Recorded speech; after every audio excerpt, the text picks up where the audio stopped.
Hello बच्चों, कैसे हैं आप सब। उम्मीद करते हैं आप सब बहुत बढ़िया होंगे। सभी का हालचाल बढ़िया होगा, जबरदस्त होगा। आप सभी का जो है अपने YouTube channel Bhadauria chemistry classes Sitapur में हार्दिक स्वागत और अभिनंदन है। तो आइए फिर आज की जो है क्लास शुरू करते हैं। आज की क्लास रहने वाली है, देखिए बिलेन चैप्टर का लास्ट टॉपिक है भैया, असामान्य मोलर द्रव्यमान और वांट हाफ गुणांक, है नहीं। ये दो टॉपिक हमें पढ़ने हैं और एक दो न्यूमेरिकल भी इस पर कर लेने हैं ताकि हमारी सारी बातें क्लियर हो जाएं। ठीक है, तो आइए शुरू करते हैं फिर जो है क्या है ये चीजें, क्या होती है नहीं, इन चीजों को हम कैसे समझेंगे।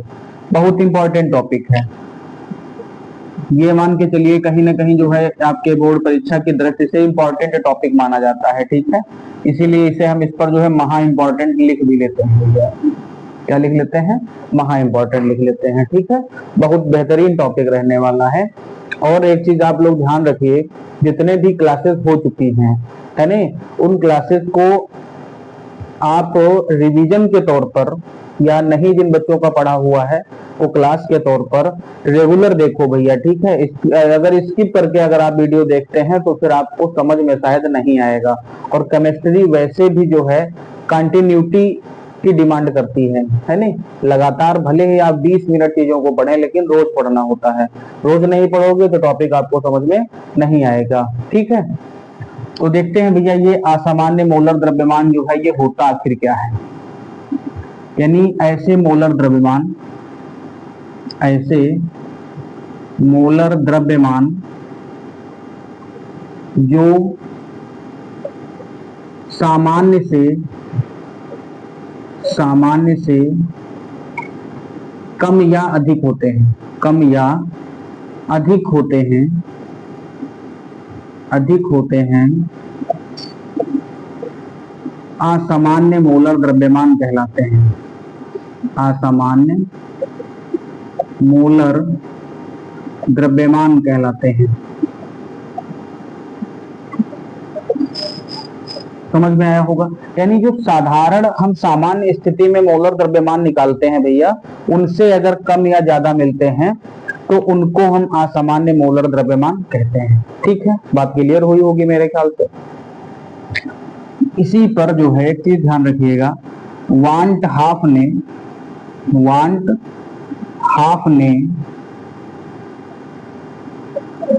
सन 1880 में, सन 1880, ये देखिए सन की जो बात हम लिखते हैं भैया, ये ध्यान रखिएगा, किताबों के आधार पर होता है। जैसे कुछ किताबें 1880 लेती हैं, 81 लेती हैं, नहीं तो 1880 ही मान के चलो यूरोप में जो है असामान्य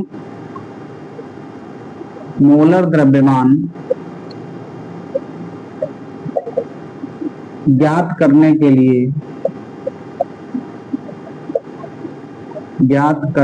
लिए एक गुणांक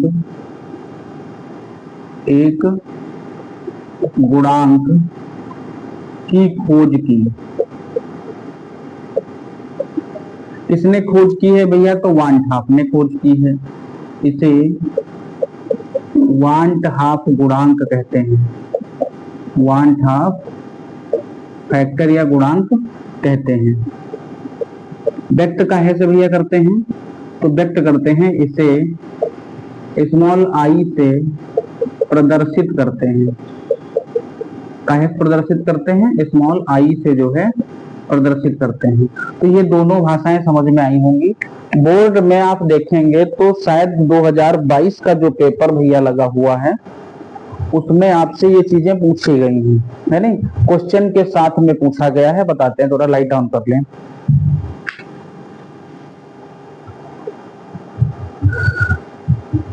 ये इधर कक्षा 12 लिखा हुआ है, पाठ 1 है, विलयन है, वीडियो नंबर 9 है। ठीक, तो बढ़िया दिख रहा होगा मेरे ख्याल से। अब एक चीज सुनो भाई, जो वांट हाफ गुणांक हमारा है इसको हम निकालते कैसे हैं, है नहीं। अच्छा, एक चीज और भी समझ लो कि जैसे आपसे क्वेश्चन पूछ दिया जाए कि वांट हाफ गुणांक क्या है, तो उसमें आप क्या लिखेंगे? लिखेंगे भैया प्रेक्षित अणुसंख्य गुणधर्म, प्रेक्षित अणुसंख्य गुणधर्म व परिकल्पित अणुसंख्य गुणधर्म, अणुसंख्य गुणधर्म के अनुपात को वांट हाफ गुणांक कहते हैं। क्या कहते हैं भैया? वांट हाफ गुणांक कहते हैं। ये तो समझ में आया होगा क्यों भाई गुणांक कहते हैं। यानी इनके लिए जो भैया फार्मूला निकल के आएगा, आई बराबर होता है प्रेक्षित अणुसंख्य गुणधर्म। अब अणुसंख्य गुणधर्म कहाँ होते हैं भैया? तो विलयन में होते हैं। यानी पूरा अगर आप लिखना चाहो तो प्रेक्षित विलयन के अणुसंख्य गुणधर्म बटे परिकल्पित विलयन के अणुसंख्य गुणधर्म, अणुसंख्य गुणधर्म।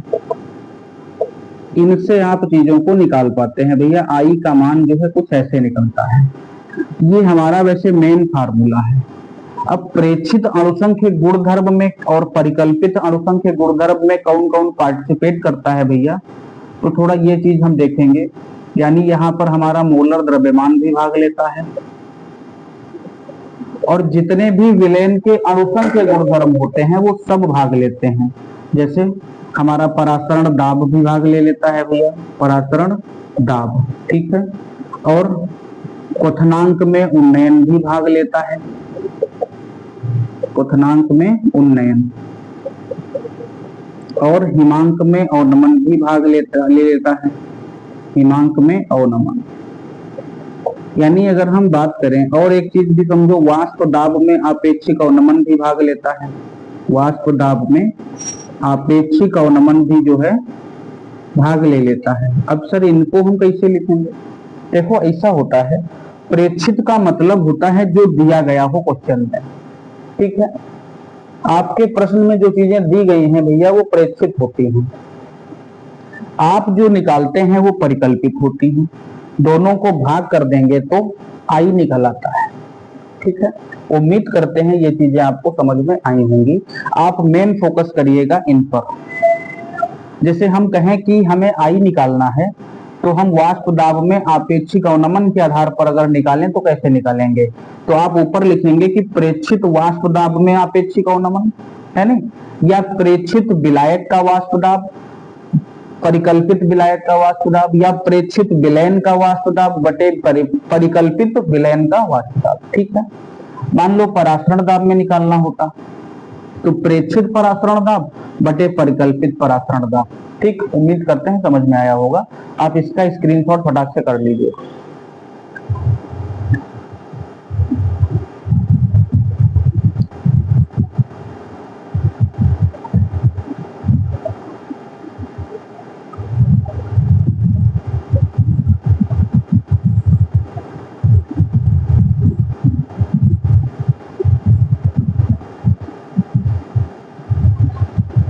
तो ये दो प्रश्न भैया बोर्ड एग्जाम में पूछे जाते हैं कि वांट हाफ गुणांक से आप क्या समझते हैं और असामान्य मोलर द्रव्यमान से आप क्या समझते हैं।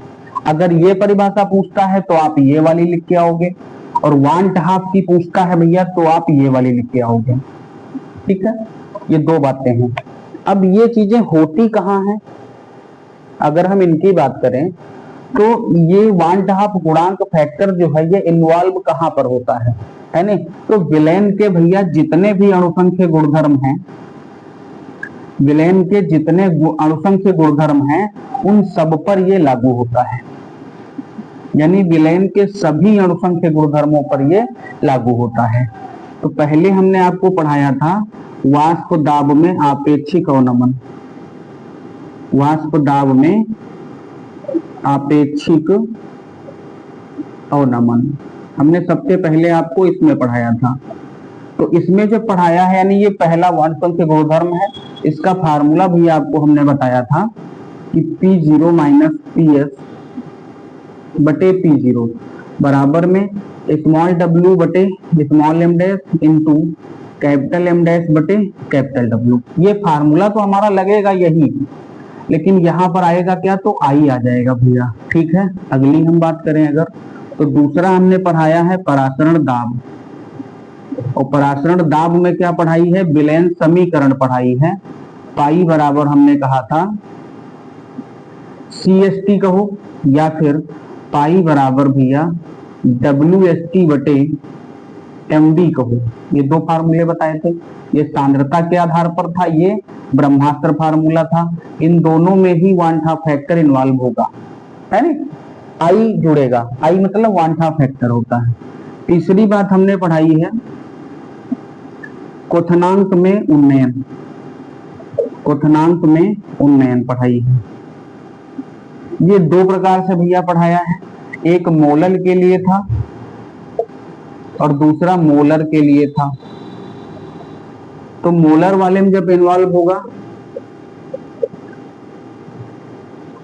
तो वहां रखा जाएगा, है ना, कुछ ये फार्मूला था। और मोलर वाले में था तो डेल्टा टीबी बराबर 100 गुणे केबी इंटू स्मॉल डब्ल्यू बटे M dash into capital W, यानी दोनों में ही वांठा फैक्टर था। समझ गए, है ना, इस प्रकार से हमें लिखना होता है। अगली अगर हम बात करें भैया आपसे, तो हिमांक में अवनमन भी रहा होगा, हिमांक में अवनमन, depression in freezing point, elevation in boiling point, ये भी दो प्रकार से है भैया, मोलर और मोलर। मोलर के लिए डेल्टा TF हो जाएगा बराबर में 1000 गुणे K डैश F गुणे W बटे में M dash into capital W, तो यहाँ भी आई हो जाएगा। और डेल्टा TF बराबर गुणे में 100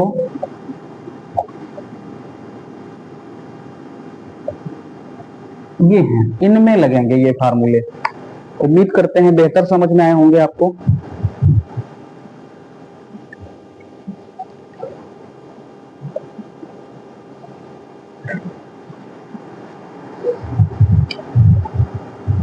इनको आप नोट कर लीजिए भैया या फिर स्क्रीनशॉट ले लीजिए।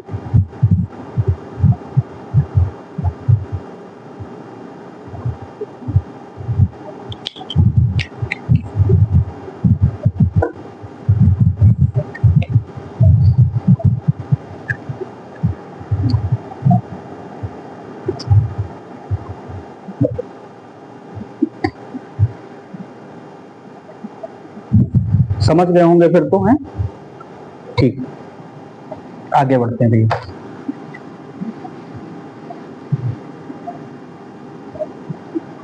अब हम बात करें तो आखिर ये वांठा फैक्टर जो है भैया लगेगा कहां पर, तो ये लगता है विद्युत अपघट्टियों में। वांठा जो फैक्टर है आपका, ये कहाँ यूज होता है, तो इसका हम यूज करते हैं भैया विद्युत अपघट्टियों में करते हैं। विद्युत अपघट्य का मतलब इलेक्ट्रोलाइटिक होता है नहीं। अब ये विद्युत अपघट्य क्या होंगे, तो आयनिक यौगिक जितने भी होते हैं, आयनिक यौगिक, उन सबको हम लगभग में देखते हैं विद्युत अपघट्य के रूप में। और यहीं पर जो है ये वांठा गुणांक आपका जो है लग जाएगा। समझ में आया होगा। अब विद्युत अपघट्य जो है वो दो प्रकार से काम करता है, या तो वो वियोजित हो रहा होगा और या फिर उसके अणु संगुणित हो रहे होंगे। वियोजन का मतलब है कि टूटना, और संगुणन का मतलब होता है जुड़ना। समझे, यानी कि जैसे हम अगर आपसे बात करें,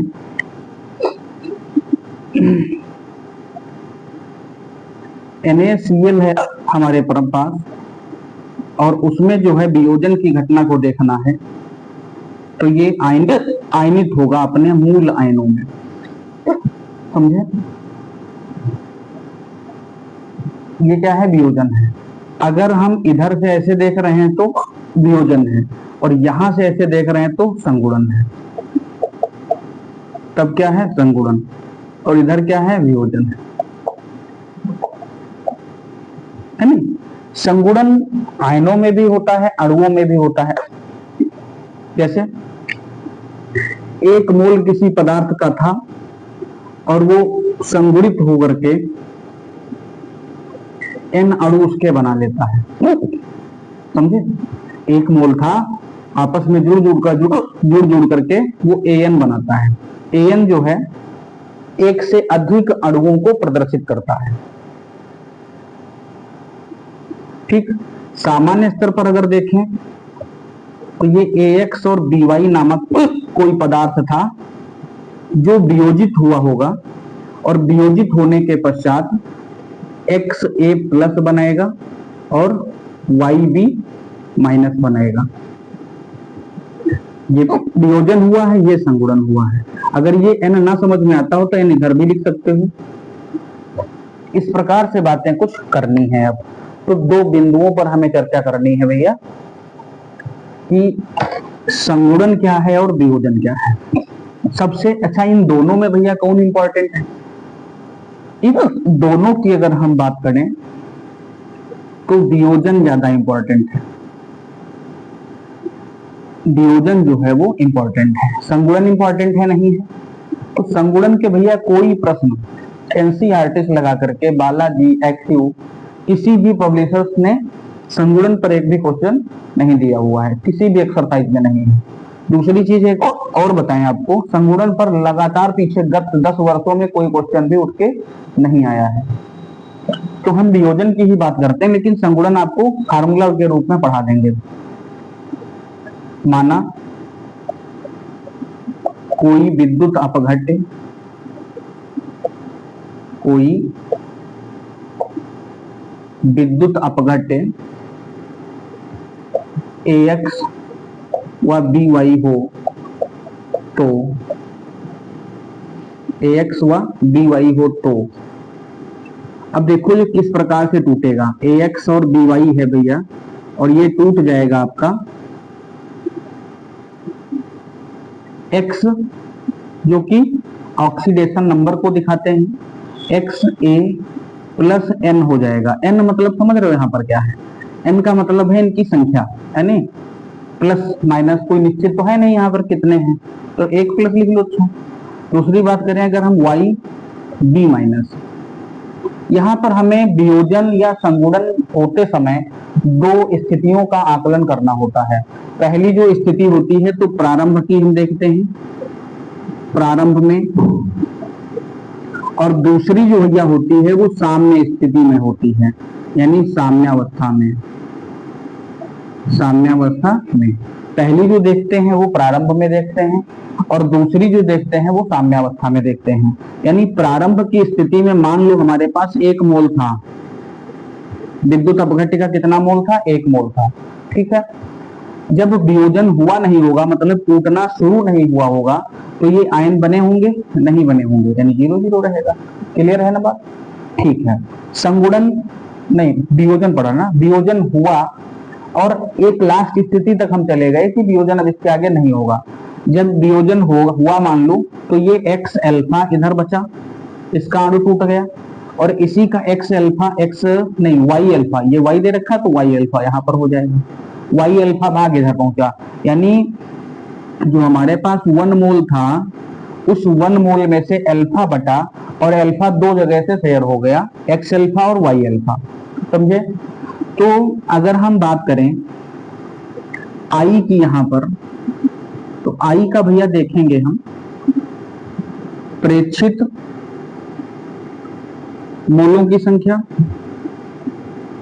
या फिर ऐसे लिख लो वियोजन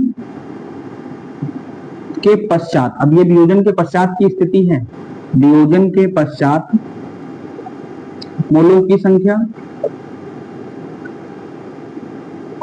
और वियोजन से पूर्व वियोजन मतलब टूटने से पूर्व, वियोजन से पूर्व मोलों की संख्या क्या रही होगी, जो रही है उसको आप ऐसे लिख लो। वियोजन जब हुआ है तो 1 minus alpha plus X alpha plus Y alpha, और वियोजन के पूर्व अणुमोलों की संख्या कितनी थी, तो 1 थी। वांट है फैक्टर क्या है, आई है। इस 1 का मतलब कोई है नहीं है भैया, तो अगर हम इसको ना लिखें, अब देखो ये 1 इधर लिखा हुआ है तो इसको हम इधर ले आए, यानी आई माइनस 1 कर लें बराबर में, या फिर स्कोर को ये सारी चीजें इधर ले आए, इसको उधर भेज दें, कोई दिक्कत नहीं होगी।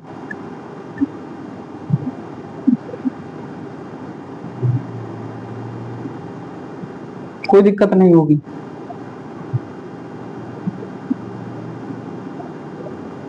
यही कर लेते हैं। 1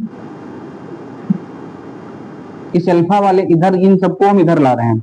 ये माइनस में था तो प्लस में हो जाएगा भैया, ये प्लस में था तो माइनस में हो जाएगा, ये प्लस में था ये भी माइनस में हो जाएगा, बराबर 1 लिखा रहा, ये प्लस में था तो माइनस में हो जाएगा, कोई दिक्कत नहीं रही होगी।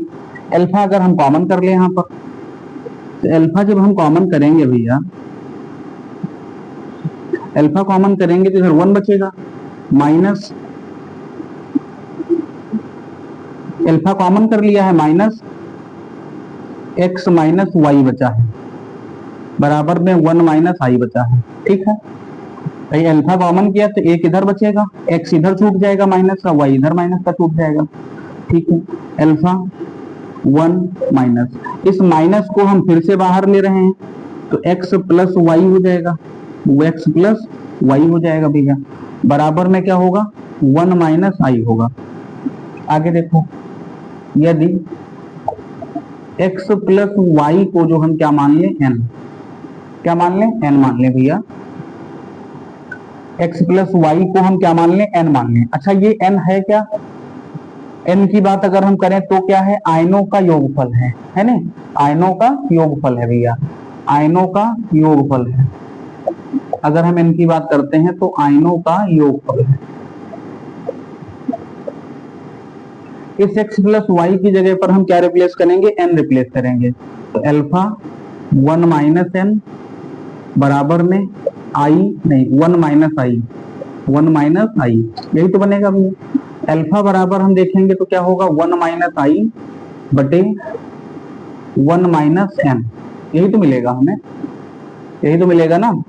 माइनस ऊपर से कॉमन, माइनस नीचे से कॉमन ले गए हम, तो क्या हमारा हो जाएगा आई माइनस 1 बटे n माइनस 1, और जो यहाँ पर हमने माइनस करना समझ में आ रहा हो तो ऐसे कर लो, माइनस कॉमन भी कर लिया, जब माइनस ऊपर कॉमन किया तो माइनस का 1 हो जाएगा और प्लस का आई हो जाएगा, नीचे माइनस कॉमन किया तो माइनस का 1 होगा और प्लस का n होगा। अब एक चीज देखो, ये आई प्लस का है, ये माइनस माइनस कैंसिल हो जाएगा, आई प्लस का है तो आई पहले लिख लेंगे, माइनस का 1 है तो इधर लिख देंगे, बटे में n माइनस का 1, यही लिखा हुआ है ना। ठीक है, बात क्लियर है। तो ये भैया हमारा फार्मूला निकल के आता है।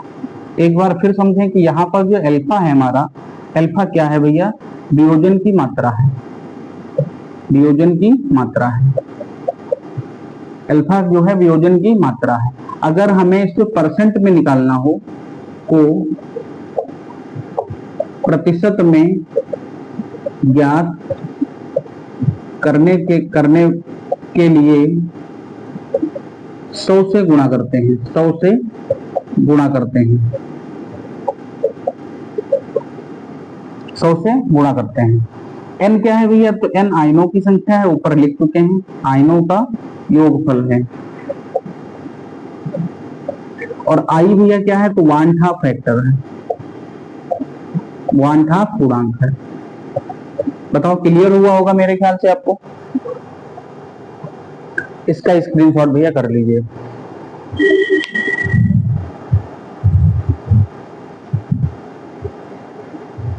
दिख रहा है ना सब, एकदम बढ़िया दिख रहा है, ठीक, बहुत बढ़िया।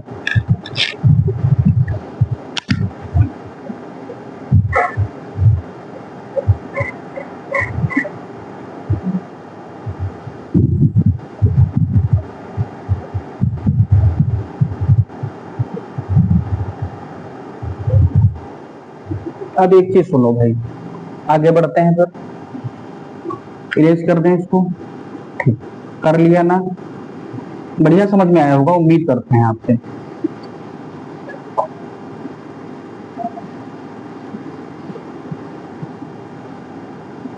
अब हम पढ़ेंगे संगुणन भैया। क्या पढ़ेंगे?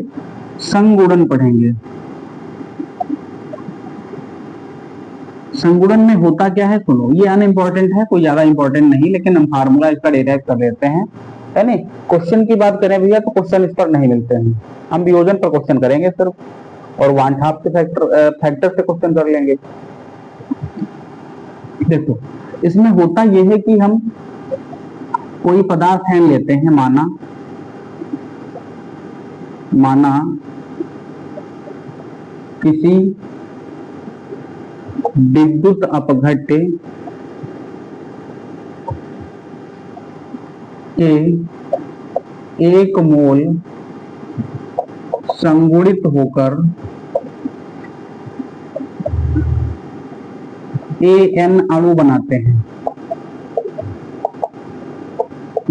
हैं, तो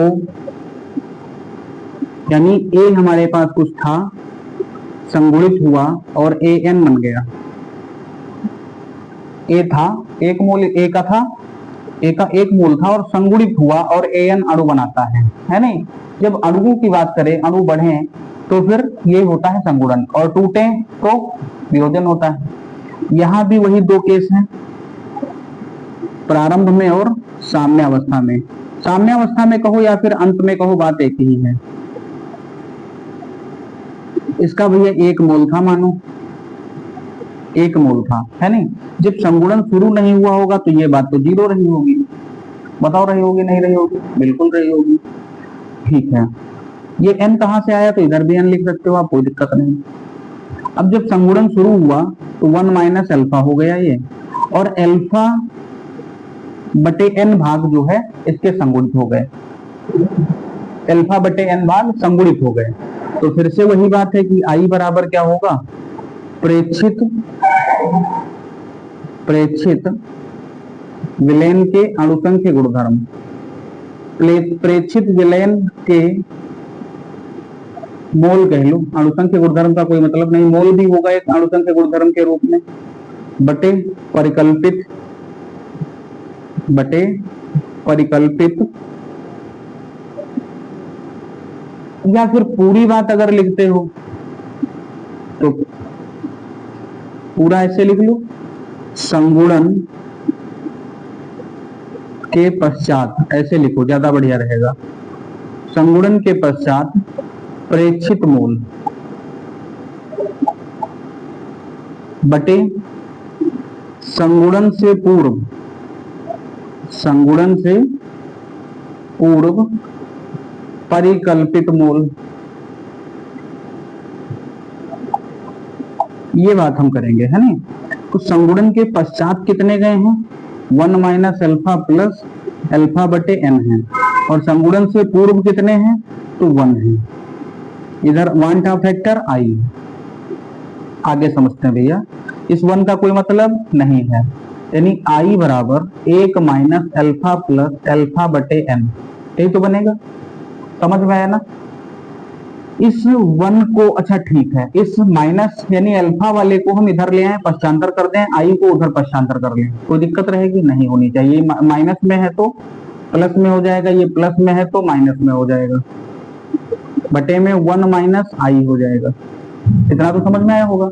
यहां से देखें अल्फा दोनों जगह पर है तो अल्फा कॉमन कर लेते हैं, यानी 1 माइनस 1 बटे n प्लस 1 माइनस आई, यही तो होगा। इसमें अगर हम एलसीएम ले भैया तो n बन जा n होगा, माइनस 1 बटे n बराबर में 1 माइनस आई, यही तो बनेगा।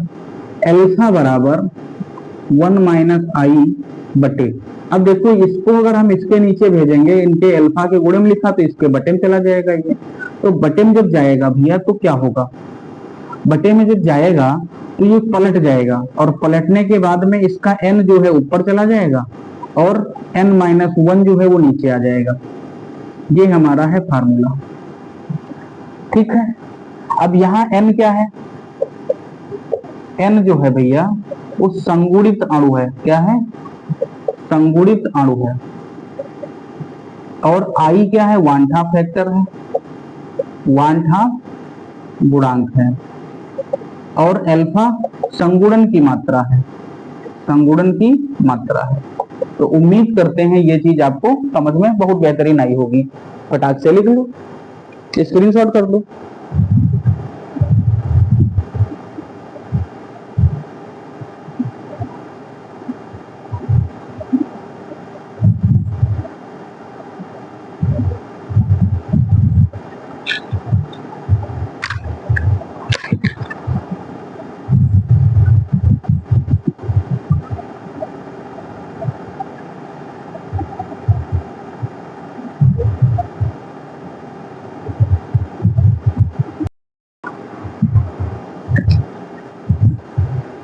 तो बहुत कुछ ढूंढने के बाद में जो है भैया ये 3 प्रश्न मिले हैं जो कि लगातार पूछे भी गए हैं, है नहीं। और तीनों प्रश्न अपने में बहुत बढ़िया है, इंपॉर्टेंट प्रश्न है तीनों। कैसे करते हैं तो ये चीज देखो, यहाँ से बहुत कुछ सीख जाओगे। खाली क्वेश्चन नहीं पूछा गया है। पहले क्वेश्चन में आपसे पूछा जा रहा है कि भैया असामान्य मोलर द्रव्यमान से आप क्या समझते हैं। अभी हमने आपको बताया कि ऐसे मोलर द्रव्यमान जिनका मान सामान्य से कम या अधिक होता है असामान्य मोलर द्रव्यमान कहलाते हैं। कितना लिखोगे, ये 1 नंबर का हो गया। दूसरी बात आपसे पूछ रहा है कि 80% वियोजित होने के लिए कैल्शियम नाइट्रेट विलयन के लिए वांट हाफ गुणांक यानी I का मान आपको निकालना है। तो जो हम पहला क्वेश्चन ये करा रहे हैं भैया उसका ये आंसर है फर्स्ट नंबर। ये तो आप भाषा लिख ही लेंगे। अब जब 80% वियोजन हो रहा है, यानी वियोजन कितना है 80%, तो अल्फा की वैल्यू निकालते हैं भैया 80/100 से। 80/100 को भाग करोगे कितनी वैल्यू आएगी बाबू, 0.8 आएगी। यानी अल्फा का मान निकल के आया 0.8। कैल्शियम नाइट्रेट का विलयन है, वांट हाफ फैक्टर निकालना है, क्या बनेगा। तो कैल्शियम नाइट्रेट का सूत्र Ca होता है, Na3 का होल ट्वाइस है, वियोजित होगा तो Ca डबल प्लस बनेगा और प्लस में 2NO3 बनेगा, 2NO3 माइनस बनेगा। यहाँ पर अगर हम देखें तो कैल्शियम का 1 आयन मिला है और नाइट्रेट के भैया 2 आयन मिले हैं। तो यानी स्मॉल n की जो वैल्यू हमें मिलेगी 2 और 1 3 मिल जाएगी। कितनी मिल जाएगी भैया, 3 मिल जाएगी। ठीक है, हमें क्या निकालना है, I की वैल्यू भैया निकालनी है, वांट हाफ गुणांक निकालना है। तो वियोजन का जो फार्मूला था अल्फा बराबर क्या पढ़ा था, I-1/n-1, यही तो पढ़ा था। I की वैल्यू भैया निकालनी है, तिरछा गुणा कर लेते हैं या फिर ना करो सीधे वैल्यू रखो। अच्छा, अल्फा की वैल्यू कितना है 0.8 है, I का मान निकालना है, बटे में n कितना है 3 - 1 है, 3n है ना, ये रहा n, 3n हो गया -1 हो जाएगा, 3 - 1 बचेगा कितना 2। इसके नीचे अभी न मानो, कुछ आगे बढ़ो, 0.8 बराबर में I-1 बटे में कितना 2, एक मान के तिरछा गुणा बाबू कर लीजिए। तो 8 दूनी कितना होता भैया 16 होता है, 1 अंक बाद लगा दोगे, बराबर में I-1 हो जाएगा। ये माइनस का 1 इधर जाके प्लस का हो जाएगा, यानी फाइनली ये कह लो कि I बराबर 1.6 + 1 बराबर में कितना होगा 2.6 हो जाएगा। दिख रहा होगा, उम्मीद करते हैं दिख रहा होगा। I बराबर कितना हो जाएगा 2.6 हो जाएगा। क्या इसका कोई मात्रक होगा भैया, तो नहीं मात्रक होता है। ये पहले का आंसर है, समझ में आया होगा बेहतरीन तरीके से। दिखता है कि नहीं दिखता है, हाँ दिख तो रहा है। अगर नीचे भी लिख दें तब भी दिख जाएगा आपको। यानी I बराबर मिलेगा 2.6। ये पहला क्वेश्चन समझ में आया, हो गया ये पहला। 2 अंक 2.5 अंक आपके क्लियर हो गए, है नहीं। ये भाषा लेकिन लिखनी पड़ेगी साथ में, तब ये क्वेश्चन करना पड़ेगा।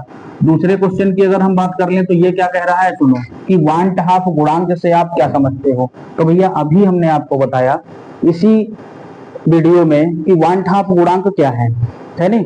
वांट हाफ गुणांक का मतलब ये होता है, सुन लो एक बार फिर बताया दे रहे हैं आपको, प्रेक्षित अणुसंघ विलयन, 1 मिनट, प्रेक्षित विलयन के अणुसंघ तथा परिकल्पित विलयन के अणुसंघ गुणधर्मों का जो अनुपात होगा वो वांट हाफ गुणांक कहलाता है। ये भाषा 1 नंबर की मिल जाएगी आपको।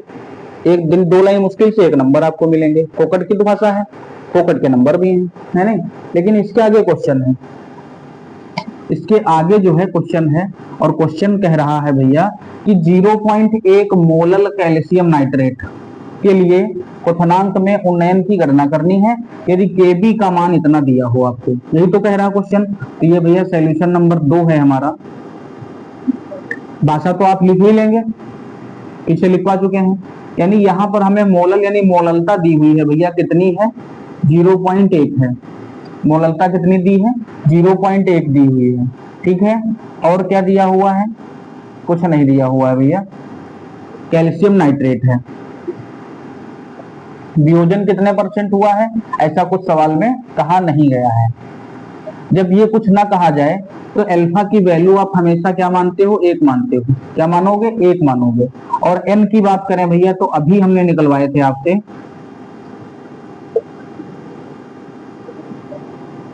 हमने कहा था अभी जो है ये CA डबल प्लस बनेगा, इधर देख लो लिखा हुआ है, देखो है नहीं। एन की वैल्यू कितनी निकल के आई थी, तो 3 निकल के आई थी भैया। जब एन और अल्फा पता चल गया आपको तो हम आई का वैल्यू निकाल सकते हैं। यानी अल्फा बराबर क्या होगा हमारा, I-1/n-1। यही तो बात है, अल्फा की वैल्यू 1 है, आई कितना है पता नहीं है, -1/n की वैल्यू कितनी है 3, -1 हो जाएगी, 2 बचेगा। यानी आई बराबर कितना हो जाएगा भैया, आई बराबर हो जाएगा हमारा 3। कैसे हो जाएगा आई बराबर 3, देखो 1 बराबर I-1 बटे में 2, 2 1 कम 2 बराबर I-1, ये 2 इधर जाएगा तो 3 हो जाएगा। यानी आप ये कह लो जब वियोजन 100% माना जाएगा या दिया रहा होगा तो जितनी n की वैल्यू होगी वही 1/2 फैक्टर होगा, वही 1/2 फैक्टर हो जाएगा। और इसके आगे हमसे कह रहा कि क्वथनांक में उन्नयन निकालो। यानी फार्मूला हमने पढ़ाया था डेल्टा TB बराबर K-B इंटू M, यही तो पढ़ाया था। तो हमें डेल्टा TB भैया कैलकुलेट करनी है और सब कुछ दे रखा है। KB कितना दे रखा है 0.500 दे रखा है और M कितना है 0.1 है। गुणा करोगे तो 0.052 आएगा, डिग्री सेल्सियस हो जाएगा भैया। बताइए समझ में आया नहीं आया, बढ़िया समझ में आया होगा। आगे अगर हम देखें क्वेश्चन नंबर 3 की भैया बात करें तो ये थोड़ा सा अलग क्वेश्चन है। किस पर आधारित है बाबू, तो परासरण दाब पर आधारित क्वेश्चन है ये, और खुद में इंपॉर्टेंट थोड़ा सा है। इसमें कहा गया है कि पोटेशियम फेरोसाइनाइड, पोटेशियम फेरोसाइनाइड का जो है 0.1 मोलर विलयन है और 27 डिग्री सेल्सियस ताप पर 46% आयनित होता है। तो विलयन के परासरण दाब की गणना करनी है यदि R या फिर S का मान कितना हो। यही तो कहा गया है, आइए करते हैं। देखो आंसर नंबर 3 कहा जा रहा है पोटेशियम फेरोसाइनाइड है, इसकी मोलरता भैया कितनी दी हुई है, मोलरता या फिर सांद्रता कितनी दी हुई है 0.1 दी हुई है। टेम्परेचर कितना दिया हुआ है तो T 27 डिग्री सेल्सियस दिया हुआ है। कैपिटल T निकालोगे तो 273 में 27 आपको जोड़ना होता है भैया, जोड़ दोगे तो कितना आ जाएगा 300 केल्विन आ जाएगा। कितना समझ में आया, कितना केल्विन आ जाएगा 300 केल्विन आ जाएगा, ठीक है। आगे देखते हैं, S का मान बाबू दिया हुआ है 0.082, एक नहीं लिखा गया इसमें, क्वेश्चन है ये सीधे जो है बालाजी प्रकाशन की किताब देखेंगे एक्सरसाइज में तो मिलेगा आपको, पीछे मिलेगा एक्सरसाइज में मिलेगा। आयनन कितना हुआ है भैया 46% हुआ है, तो अल्फा की वैल्यू हम निकालेंगे 46/100 करके, कितना आ जाएगा तो 0.46 आ जाएगा, आएगा। बात करोगे 100 से 46 को तब। अच्छा इनमें आयनों की संख्या कितनी होगी भैया, तो K4 है, FeCN का होल 6 है, बड़ा ये आयनित होगा तो 4 K+ मिलेंगे भैया और एक फेरेट वाला जो है वो मिल जाएगा आपको 4- है नहीं। तो टोटल हमें आयन कितने मिल जाएंगे 4, तो ये है, एक ये है, यानी N की वैल्यू भैया कितनी आएगी 5 आ जाएगी। इतनी बात तो क्लियर हुई होगी। जब N 5 आएगा तो अल्फा कितना आएगा, अल्फा दिया हुआ 0.46, हमें I की वैल्यू निकालनी है। अल्फा 0.46 है। एन कितना हो जाएगा, 5 माइनस 1 करेंगे, 5 माइनस 1 करोगे 4 आएगा, गुणा कर लेते हैं, 6 चौक 24 होता है भैया, बचेगा कितना, 2 बचेगा, 4 चौके 16 और 2 18 हो जाएगा। दशमलव कितने अंक बाद लगाओगे, 1 अंक बाद लगाओगे, यानी आई -1 इधर जाके प्लस होगा तो 2.84 हो जाएगा, आई की वैल्यू 2.84 हो जाएगा। बढ़िया, समझ में आया होगा यहां तक का। अब हमें निकालना है परासरण दाब, वो भी कैसा, सांद्रता पर आधारित निकालना है। तो पाई बराबर भैया हमने पढ़ा था ICST, आई की वैल्यू जो है 2.84 है, सी जो है 0.1 है, और एस की वैल्यू 0.0821 है, और इनटू में 300 है। उम्मीद करते हैं आपसे इन सबकी अगर आप गुणा कर लेते हैं तो आंसर आपको मिलेगा वायुमंडल में, यही परासरण दाब है ना। तो ये हमारा आज पूरा चैप्टर खत्म हुआ है, 9 वीडियो में पूरा चैप्टर गया हुआ है। कल एक क्लास और रहेगी भैया जिसमें हम 10 न्यूमेरिकल कराएंगे।